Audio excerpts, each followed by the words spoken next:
ठंड में बुट्टे वाली चुड़ैल की कहानी। बहुत समय पहले की बात है। एक छोटे से गांव में सर्दी का मौसम बहुत था। गांव के लोग अपने घरों में आराम कर रहे थे, लेकिन गांव में एक डरावनी कहानी सुनाई जाती थी, ठंड में बुट्टे वाली चुड़ैल के बारे में। गांव वालों का कहना था कि यह चुड़ैल सिर्फ ठंड के मौसम में ही दिखाई देती थी। उसका चेहरा बहुत डरावना था। लोग कहते थे कि यदि कोई उसे देख लेता तो वह डर से बेहाल हो जाता था और कभी भी अपना रास्ता नहीं ढूंढ पाता था। एक दिन गांव में एक नई लड़की आई, जिसका नाम सिमा था। सिमा काफी साहसी और निडर थी।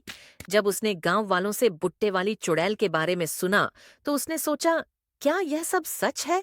सिमा ने ठान लिया कि वह खुद इस चुड़ैल को देखेगी और जानने की कोशिश करेगी कि ऐसा डर क्यों फैलाया जाता है।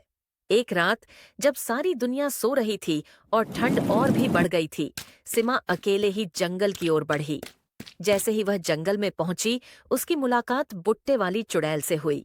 चुड़ैल का रूप बहुत डरावना था, लेकिन सिमा ने डरने के बजाय खुद को शांत रखा और चुड़ैल से पूछा, तुम इतनी डरावनी क्यों हो?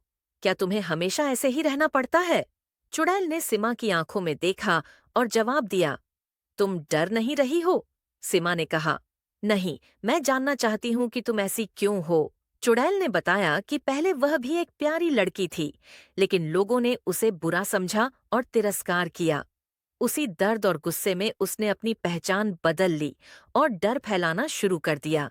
सीमा ने कहा, अगर तुम डर फैलाकर और गुस्सा रखकर खुश नहीं रह सकती हो, तो क्यों न तुम अपना डर छोड़ दो और फिर से अच्छा इंसान बन जाओ।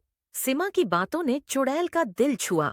उसने अपने गुस्से और डर को छोड़ दिया और फिर से एक अच्छे इंसान की तरह जीवन जीने का निर्णय लिया। इसके बाद से बुट्टे वाली चुड़ैल कभी किसी को नहीं डराती थी और कभी किसी के पास आती भी नहीं थी।